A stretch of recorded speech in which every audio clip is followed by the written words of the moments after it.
할렐루야, 복된 새벽입니다. 우리 사도신경으로 예배 시작하겠습니다.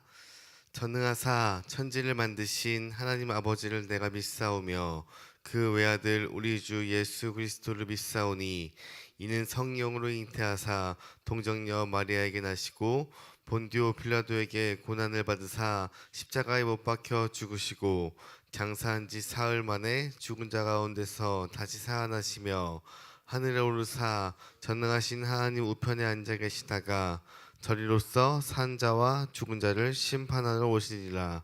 성령을 믿사오며 거룩한 교회와 성도가 서로 교통하는 것과 죄를 사하여 주시는 것과 몸이 다시 사는 것과 영원히 사는 것을 믿사옵나이다. 아멘.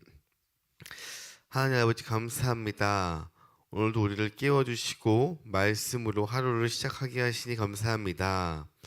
오늘도 우리의 삶에 먼저 주님 안에 있게 하여 주시옵고 우리의 삶이 하나님의 역사하시는 통로가 되게 하여 주시옵소서.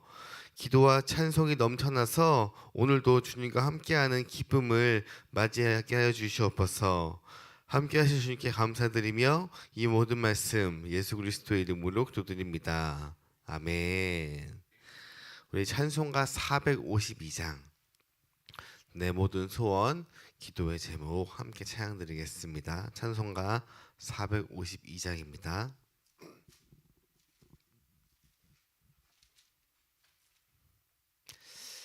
내 모든 소원 기도의 제목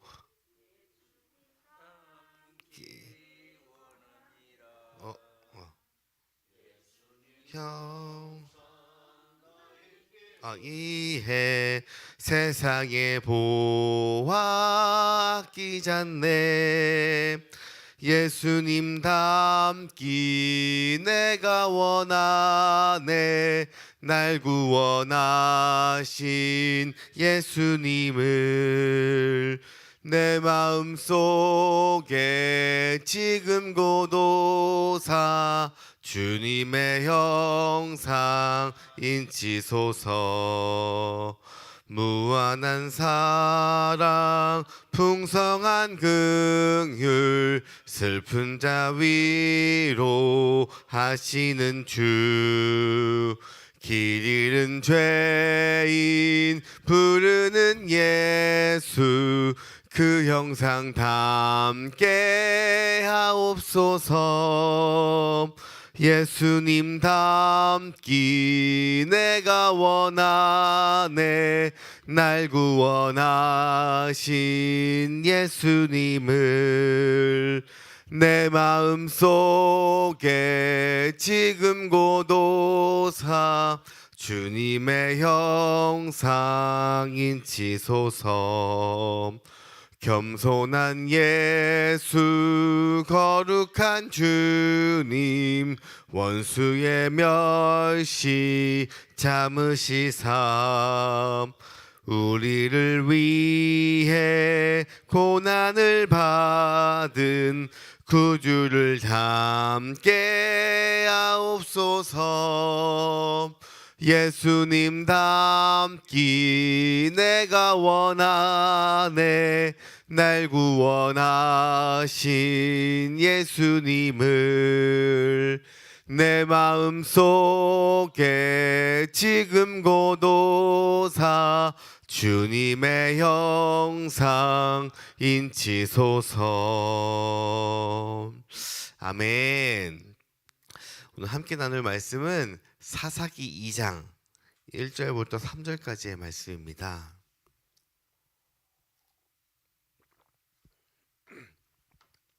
사사기 2장 1절부터 3절까지의 말씀 우리 함께 합독하도록 하시겠습니다. 사사기 2장 1절부터 3절까지 말씀 함께 읽겠습니다. 시작.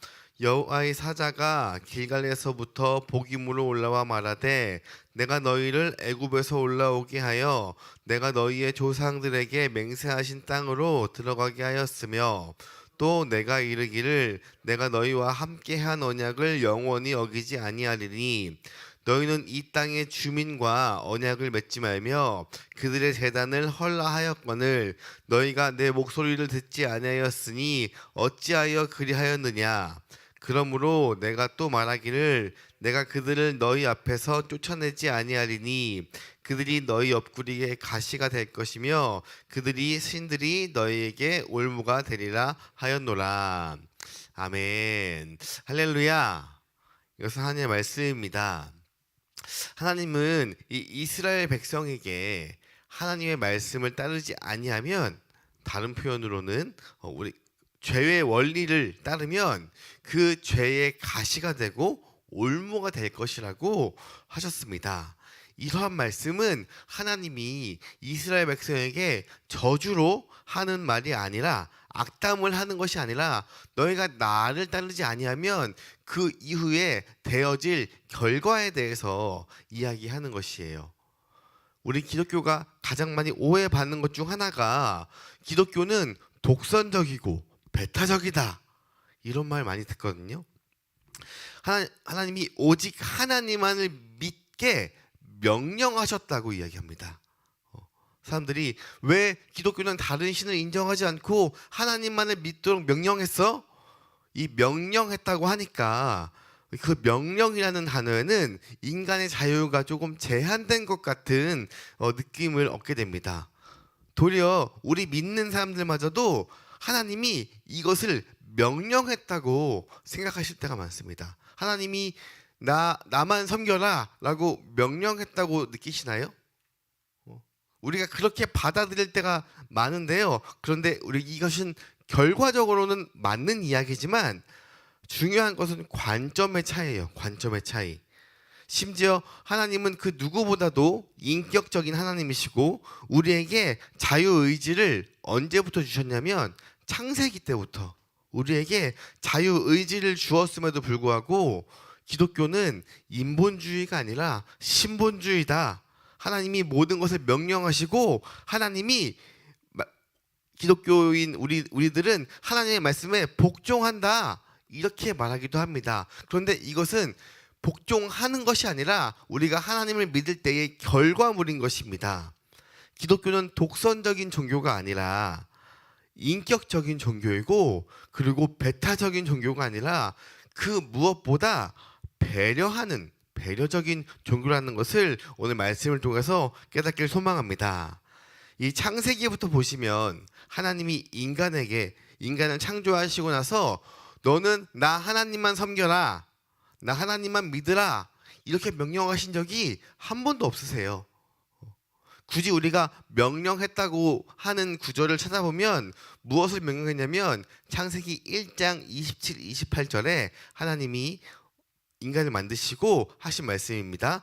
하나님이 자기 형상 곧 하나님의 형상대로 사람을 창조하시되 남자와 여자를 창조하시고, 그리고 28절에 하나님이 그들에게 복을 주시며 그들에게 이르시되 생육하고 번성하여 땅에 충만하라, 땅을 정복하라, 바다의 물고기와 하늘의 새와 땅에는 모든 움직이는 생물을 다스리라 하시니라. 우리에게 이 땅에서 복을 주시면서 내가 만든 이 땅을 너가 생육하고 번성하고 충만하고 정복하라 라고 말씀하셨습니다. 이게 명령으로 들리세요? 너는 앞으로 잘 살아. 내가 모든 시스템 만든 것에서 너가 잘 살아야 돼. 이거는 하나님의 축복의 말이죠. 축복의 말입니다. 이 어디에도 명령이 있지 않습니다. 그럼 우리가 또 이렇게 얘기하면 선악과를 먹지 말라고 명령하셨잖아요 라고 하는 사람들이 나올 텐데요. 창세기 2장 17절 말씀에 선악을 알게 하는 나무의 열매는 먹지 말라, 내가 먹는 날에는 반드시 죽으리라 하시니라 라고 했잖아요. 여기서 선악을 알게 하는 나무는 먹지 말라, 그러니까 하나님 이게 명령 아니냐 라고 하는데, 이 선악을 알게 하는 나무에 대한 말씀도 어떤 것을 이야기하냐면 하나님의 기준을 이야기하는 거예요. 하나님의 기준. 하나님의 정하심을 알려주었을 뿐이지 이것을 강요하거나 협박하거나 명령하지 않았습니다. 오히려 하나님은 인간에게 선택의 자유를 주셨고 그 선택에 이어지는 결과를 이야기하는 것이에요.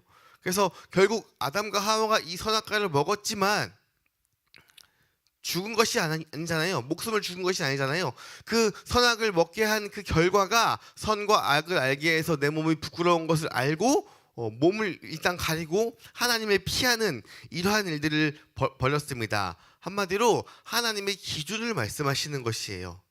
하나님은 사사기 내내 이스라엘에게 하나님이 어떠한 분인지, 하나님을 선택했을 때 어떠한 축복을 주셨는지, 이스라엘이 하나님을 떠났을 때 어떠한 결과가 오는지, 그리고 하나님을 다시 찾았을 때 하나님이 어떻게 끊임없이 은혜를 주시고 그들을 설득해 나가고 복을 주시는지를 사사기 내내 계속해서 알려주셨습니다. 그럼 또 우리가 또 할 말이 있죠. 하나님께서 우리에게 10계명을 주셨잖아요. 이것은 하나님이 우리에게 지키라고 그 계명을 주셨잖아요 라고 하잖아요. 하나님이 10계명을 주시고 그 후에 율법을 주셨습니다. 그 중에 첫 번째가 너는 나 외에는 다른 신을 내게 두지 말라 라고 하니까 하나님은 나만 믿게 하는 뭔가 독선적인 분이야 라는 이 느낌을 받을 수 있는데요. 그래서 하나님이 이것을 보고 하나님이 오직 하나님을 섬기라고 명령했다고 생각합니다. 그러나 이것이 또 하나님이 강요하고 지키라고 하는 협박, 명령 이런 것이 아니라 하나님의 기준을 이야기하는 것이에요. 하나님을 모르던 이스라엘에게 하나님을 알려주시고 그리고 그것을 어길 때 반드시 이 징벌이 있어야 이것이 명령이잖아요. 우리가 살아가면서 대한민국의 법을 지키고 가면서 그 법을 지키지 않았을 때, 뭐 무단 횡단을 했을 때나 남의 물건을 훔쳤을 때나 혹은 막 무리한 끼어들기를 했을 때나 신호를 지키지 않았을 때 그때에 우리가 그것을 걸리면은 그게 법이니까 걸릴 때 분명히 우리가 페널티가 오잖아요. 벌금을 내든 혹은 더 심한 일을 했을 때 감옥을 가든 하는데 하나님이 자기를 섬기지 않았을 때, 나 위에 신을 섬겼을 때 하나님이 징벌해 주시나요? 성경에 징벌한다는 표현이 나오긴 하지만 하나님의 백성으로 하나님의 말씀을 순종하지 않을 때에 하나님이 이스라엘에게 주신 은혜들이 있습니다. 그냥 출애굽 이후부터 그 가나안 땅 들어갈 그 내내 그 모든 것이 하나님의 은혜였습니다. 만나를 내어주시고 불기둥과 구름기둥으로 인도하시고 전쟁에 승리하게 하시고 그런 모든 것이 하나님의 은혜로 이루어 주신 것입니다. 그런데 그들이 하나님을 떠났을 때에 그 은혜를 더 이상 받지 못하는 것, 그것이 우리가 성경에서 보고 있는 징벌인 것이에요. 하나님이 무한정으로 공급해 주시는 그 은혜를 더 이상 받지 못함이 하나님이 벌을 내리신 걸까요? 너 나 믿지 않으니까 너에게 준 용돈 끊어버릴 거야. 이렇게 이야기하는 것이 벌일까요? 용돈 자체가 우리 인간으로 따졌을 때 용돈 자체가 아버지가 혹은 어머니가 아들에게 주는 선물 같은 거잖아요. 꼭 줘야 되는 법이 없잖아요. 그런데 그것을 끊는다고 해서 너가 집 나가서 나의 용돈을 받지 못했어. 이것이 과연 징벌일까요? 절대 아닙니다. 그렇다고 그 은혜를 영영 주지 않은 것도 아닙니다. 다시 하나님께 부르짖어서 간구하면 하나님이 다시금 사사를 보내주셔서 이스라엘을 구원해 주시고 다시 그 은혜를 허락하셨습니다. 하나님이 이 10계명을 주시고 너희가 나의 백성으로 이것을 잘 지켜서 나아간다면 내가 주는 그 은혜를 계속 받을 수 있을 거야. 이렇게 10계명을 주신 것이지 이것을 명령하신 것이 아닙니다. 물론 우리는 그것을 지키고 나아가지만 그것을 지키지 않는다고 우리에게 오는 페널티가 없다는 것이에요. 조금 더 이것은 하나님의 기준을 이야기하는 것이에요. 부모가 자녀를 데리고 사람이 많은 놀이동산 같은 데 갔어요. 가가지고 아빠 꼭 잘 따라다녀야 돼. 아빠 놓치지 말고 가야 돼. 어떤 낯선 사람이 와서 맛있는 거 주고 쫓아오라 그러면 가지 마라고 이야기를 했어요. 이게 명령일까요? 아니죠. 그 보호하심의 테두리에 말을 하는 겁니다. 왜냐면 아빠를 따라와야 보호자를 따라와야 이 아이가 안전하게 놀고 안전하게 할 수 있는 것입니다. 그런데 그 아이가 어떤 낯선 사람이 맛있는 거 준다고 해서 그 길 따라갔어요. 그러면 그게 아버지가 벌을 내리신 걸까요? 아니죠. 그 아이가 막 아빠 아빠 하고 자꾸 울었을 때 그 소리를 듣고 아빠가 가서 다시 구원해 주는 것, 이것이 이스라엘이 반복해서 지금 사사를 보내고 죄를 짓고 하는 이 반복해서 하는 것과 마찬가지의 결과를 보이고 있는 것입니다. 만약에 이것이 징벌이라면 이스라엘 사람들이 하나님의 눈치를 살피게 되는 것이에요. 만약에 이것이 벌로 오면은 우리가 뭔가 잘못했을 때 당당하게 하는 사람이 없잖아요. 그것을 숨기고 가리고 그리고 두려운 마음으로 하잖아요. 그런데 사사기 내내 이스라엘을 보면요, 한 번도 하나님을 두려워하거나 무서워하거나 다른 신을 섬겼을 때에 내가 어떻게 되지? 라는 그 조마조마한 마음이 단 하나도 없습니다. 그 명령 때문에 이스라엘이 하고 싶은 것을 하지 못하는 그러한 모습들은 단 하나도 보이지 않습니다. 이것이 징벌이라면 이스라엘이 계속해서 이렇게 우상을 섬기고 절을 하지도 않았을 것입니다. 그럼에도 불구하고 조금만 어려움이 생기면 곧장 또 하나님께 도와달라고 호소를 합니다. 그럼 하나님이 그 문제를 해결해 주시고 도와주시고 또 은혜를 주시면 반복해서 그러한 죄들을 저지르고 하나님을 떠납니다. 그럼에도 불구하고 하나님은 이스라엘의 요청을 거절하지도 아니하시고 반복적으로 구원해 주시는 하나님이십니다.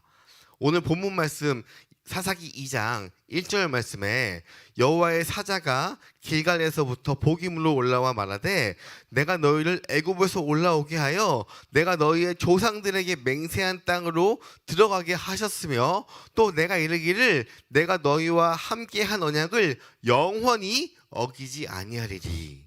하나님은 이스라엘에게 약속한 것을 영원히 어기지 아니하셨습니다. 오히려 법으로 따지자면 하나님께서 이스라엘에게 내가 너희와 맺은 언약을 영원히 기억하겠다, 오히려 하나님이 더 제약이 있는 상태로 느껴집니다. 그리고 2절에 너희는 이 땅의 주민과 언약을 맺지 말며 그들의 제단을 헐하였거는 너희가 내 목소리를 듣지 아니하였으니 어찌하여 그러느냐. 이제 2절에 그게 이제 가나안 땅에 있는 신들과 제단들에게 절을 하지 말라고 했는데 너희들 왜 지금 그렇게 하고 있느냐.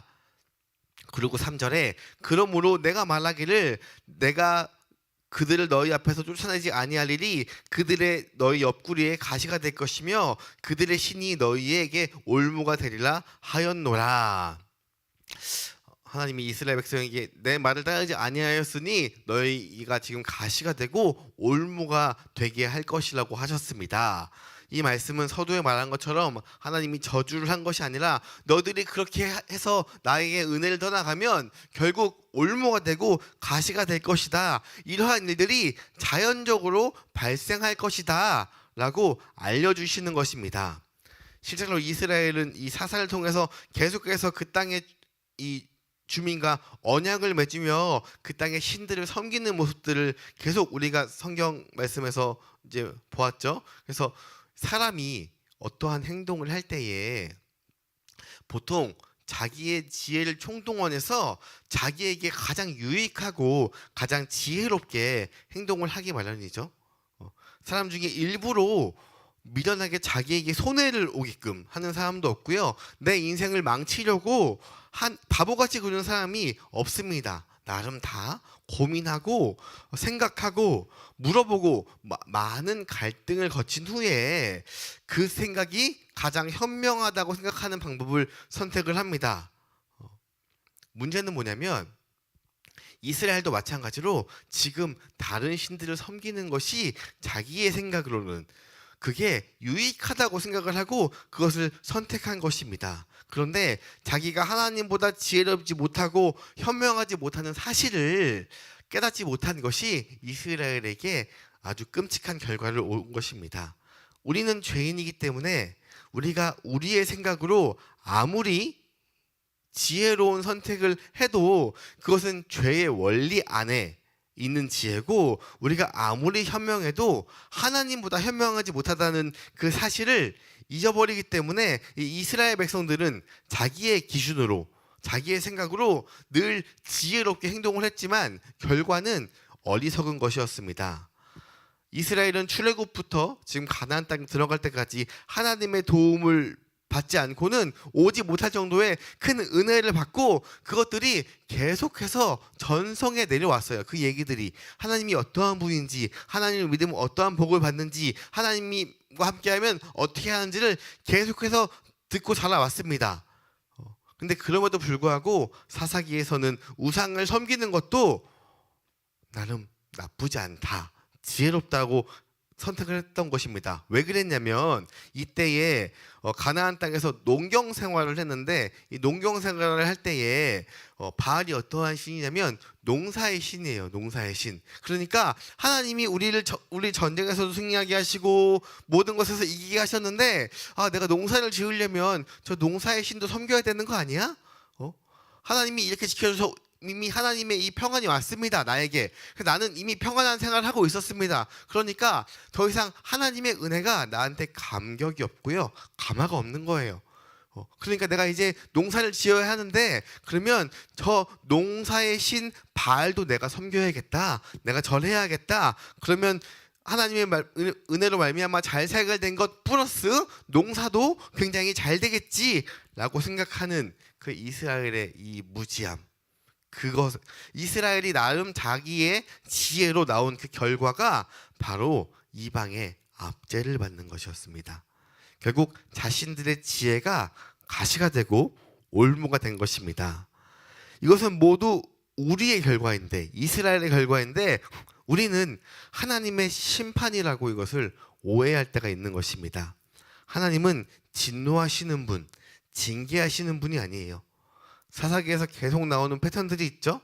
우상을 섬기고 다른 나라의 압제를 받고, 그리고 결국 하나님께 부르짖고 하나님이 사사를 통하여서 다시금 구원해 주시는 것, 이 시스템이 반복되는 것에 그 어디에도 하나님의 징벌은 없는 것입니다. 자, 말씀을 정리하겠습니다. 죄의 원리를 따르면 죄의 결과가 나오는 것입니다. 그래서 우리가 두려워할 대상, 피해야 할 대상은 바로 이 죄인 것이에요. 그래서 이스라엘의 이 죄의 원리로 자신의 지혜로 우상을 섬기자 이방의 압제를 받았지만, 하나님께 부르짖자 하나님이 사사를 통하여서 다시금 이스라엘을 구원해 주셨습니다. 이것이 사사기에서 계속해서 나오는 하나님의 일하심이고 하나님의 가르침이에요. 너희가 나를 떠나면 결국 지금 이스라엘에게 당할 수밖에 없어. 그러나 나에게 다시 돌아오면 내가 너희를 도와줄게. 이것이 몇 번이고 도와주냐면 끊임없이, 영원히 기억한다고 하셨습니다. 끊임없이 도와줄게. 하나님보다 더 나은 지혜가 없고 하나님보다 더 나은 선택이 없다는 것을 이스라엘 사사기 내내 가르쳐주고 있는 것입니다. 언제나 인간을 위하는 하나님, 인간을 도와주시는 하나님, 인간을 보호해 주신 하나님을 알고 하나님의 마음과 그 심정을 우리가 동의하여서 하나님의 원리와 방법을 선택해서 이 하나님이 주시는 그 은혜와 사랑과 그리고 그 풍성함을 누리는 오늘 하루가 되기를 주님의 이름으로 소망합니다. 기도하겠습니다. 하나님 감사합니다. 하나님, 오늘도 성경을 통해서 우리에게 하나님을 알게 하시고 깨닫게 하시고 언제나 우리를 도와주시는 하나님을 바라보게 하심에 감사합니다. 하나님, 하나님을 선택하지 않은 나의 삶이, 하나님을 결정하지 않은 나의 결정이, 나의 지혜가 결국 가시와 올무로 다가올 때가 너무도 많습니다. 그럴 때마다 하나님 성령으로 말씀해 주시옵소서. 하나님의 방법과 하나님의 도우심 가운데 안전하게 살아갈 수 있는 지혜를 허락하여 주시옵소서. 오늘도 이 땅에 하나님의 자녀로 하나님이 주시는 그 풍성한 은혜를 누리며 하나님과 동행하길 원하오니 하나님 오늘 나의 하루를 말씀으로 채워주시옵소서. 깰 때부터 잠들 때까지 모든 순간을 하나님과 함께 하심으로 평안함을 주심이 감사합니다. 이 모든 말씀 예수 그리스도의 이름으로 기도드립니다. 아멘. 하늘에 계신 우리 아버지여, 이름이 거룩히 여김을 받으시오며 나라가 임하옵시며 뜻이 하늘에서 이룬 것 같이 땅에서도 이루어지이다. 오늘날 우리에게 일용할 양식을 주옵시고 우리가 우리에게 죄 지은 것을 사하여 준 것 같이 우리 죄를 사하여 주시옵고 우리를 시험에 들게 하지 마시옵고 다만 하께서 구하시옵소서. 나라와 권세와 영광이 아버지께 영원히 있사옵나이다. 아멘. 자, 우리 기도 제목 나누겠습니다. 이제 얼마 안 남은 이제 다음 주 주일 영혼 초청주일과 우리 추수감사주일을 위해서 기도 부탁드립니다. 어떻게 우리가 대청소를 통하여서 이제 새로운 VIP들을 맞이를 어느 정도 했는데요. 각자의 VIP들을 잘 초청하셔서 그들에게도 내가 믿는 하나님을 증거하는 시간이 되기를 소망합니다. 그리고 이번 주 이제 이 목요일 날 이제 대학 입학 시험 수능과 그리고 올해 마지막 목요 전도가 있는데요. 일기예보를 보니까 또 비 소식이 또 있더라고요. 그래서 올해 마지막 이 전도와 수능을 하나님께서 좋은 날씨를 허락하셔서 일단 수능을 보는 수험생들 컨디션 나쁘지 않도록 좋은 결과가 있을 수 있도록, 그리고 우리 마지막 전도가 잘 마무리될 수 있도록 기도 부탁드립니다. 그 외에 각자 가지고 온 기도 제목을 가지고 하나님 한번 간절히 부르면서 하나님 앞에 기도드리겠습니다. 주여